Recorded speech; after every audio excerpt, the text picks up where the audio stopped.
नमस्कार। डॉक्टर बीना कौशिक, एसपीसी राजकीय महाविद्यालय अजमेर। आज का मेरा टॉपिक है अमीर खुसरो पार्ट थर्ड। अभी तक पार्ट सेकंड और फर्स्ट में हमने अमीर खुसरो की कई रचनाओं के बारे में उल्लेख किया था, जिसके अंतर्गत किरानुस्सादैन, मिफ्ता उल फतेह और तुगलकनामा और नूह सिपहर, इन चार रचनाओं के बारे में अपन ने वर्णन किया था और उनके बारे में उनका इतिहास की दृष्टि से क्या महत्व है इसके बारे में वर्णन किया है या और उनको समझा था। आज अपन अमीर खुसरो की पार्ट थर्ड के अंतर्गत जो इसमें हम देखेंगे उसकी महत्वपूर्ण गद्य रचना जो है खजाइनुल फतूह है, इसके बारे में अपन आज पढ़ेंगे। तो अमीर खुसरो की सबसे प्रमुख गद्य जो रचना है, जिसे कि तारीख इलाही के नाम से भी जाना जाता है, अर्थात इसमें अलाउद्दीन की विजयों का इतिहास हमें मिल जाता है। इतिहास के लिए यह अत्यंत ही महत्वपूर्ण रचना है। खुसरो ने इसमें 1295 ईस्वी से लेकर 1311 तक अलाउद्दीन खिलजी की विजयों का इसमें वर्णन किया है। कड़ा व मणिकपुर के गवर्नर के रूप में अलाउद्दीन ने जो कि देवगिरी पर पहला आक्रमण उसने किया था, उस समय से इस रचना को उसने प्रारंभ किया है और खुसरो ने वहीं से इस रचना को लिखना आरंभ किया है। उसने गुजरात जो कि 1298, मालवा जो 1305, चित्तौड़ जो 1303, तेलंगाना जो 1309 और मालाबार जो 1310 की विजयों का उसमें वर्णन किया है। अमीर खुसरो ने अलाउद्दीन खिलजी की विजयों के साथ साथ इस रचना में उसके आर्थिक सुधारों, बाजार नियंत्रण और मंगोलों के विरुद्ध विजयों का भी उल्लेख किया है। तो खजाइनुल फतूह जो है ये अलाउद्दीन के समय का महत्वपूर्ण इतिहास इसके अंतर्गत हमें मिल जाता है।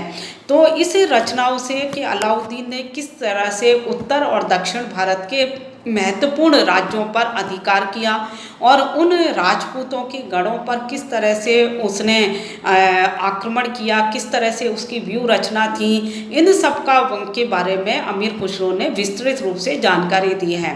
अमीर खुसरो स्वयं चित्तौड़ विजय में वो स्वयं उपस्थित था और एक सेना नायक के रूप में उसने इस चित्तौड़ विजय को देखा है और उसके बारे में उसने विस्तृत रूप से जानकारी दी है कि किस तरह से चित्तौड़ के किले का घेरा डाला और किस तरह से उस पर अधिकार करने की चेष्टा की है और किस तरह से चित्तौड़ के किले के पास में जो चित्तौड़ी पहाड़ी है उस पर अलाउद्दीन के जो वो कैंप था लगाया था, उसके बारे में भी विस्तृत जानकारी देता है।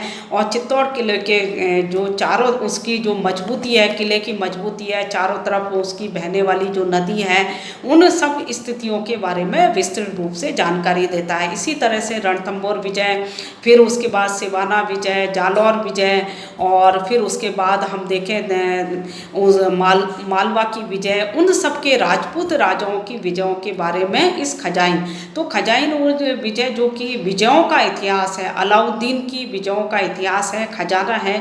और ये हमें समकालीन जो अन्य इतिहासकार हैं जियाउद्दीन बर्नी, वो भी इन इतिहास को इन विजयों का बारे में वर्णन नहीं दे रहा है। इसलिए अमीर खुसरो की ये रचना राजनीतिक रूप से महत्वपूर्ण रचना बन जाती है।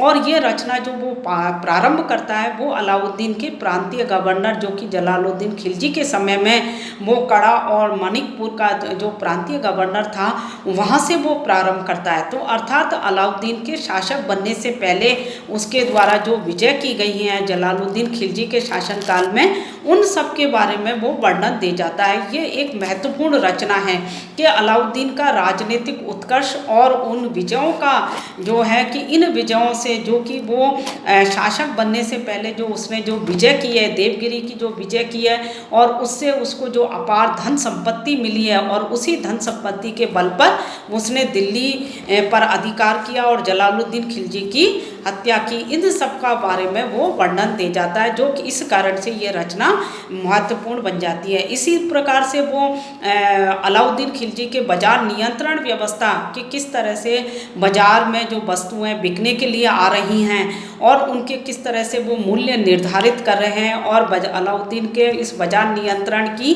क्या विशेषता थी, किन उद्देश्यों को लेकर उसने किया गया और उनके क्या भाव थे और किस तरह से उनके लिए क्या विभाग गठित किए गए थे और यदि वस्तुएं उन मूल्यों पर नहीं बेची जाती हैं तो उनके लिए क्या दंड का प्रावधान किया गया, इनके बारे में भी संक्षिप्त जानकारी देता है।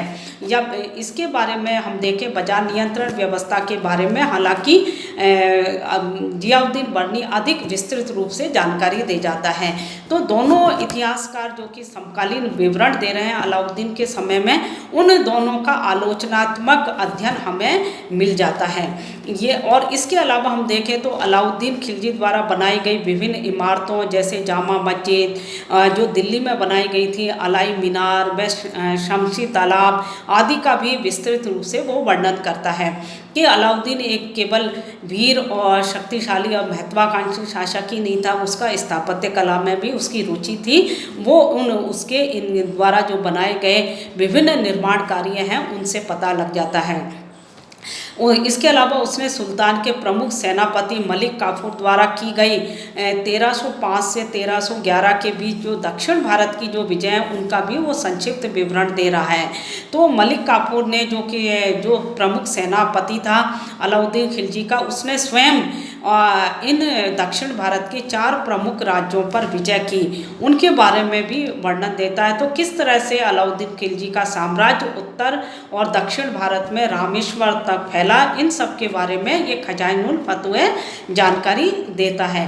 ये सभी विवरण समकालीन है, घटनाओं की तिथियों भी सही दी गई है। बर्नी द्वारा अलाउद्दीन खिलजी की जो विजयों का जो संक्षिप्त जानकारी दी गई है और उसमें तिथियों का भी वर्णन नहीं दिया है, इसे कमी को पूरा अमीर खुसरो कर देता है। और कई युद्धों में उसने स्वयं भाग लिया है, स्वयं देखा है और इससे सारी जो हम कहें राजनीतिक घटनाक्रम है उनका उसने स्वयं उनके बारे में उसको जानकारी थी, इसलिए इसके बारे में हमें महत्वपूर्ण जानकारी उसकी रचना से मिल जाती है। अब इस खजाइनुल फतवा की जो रचना है उसकी समीक्षा।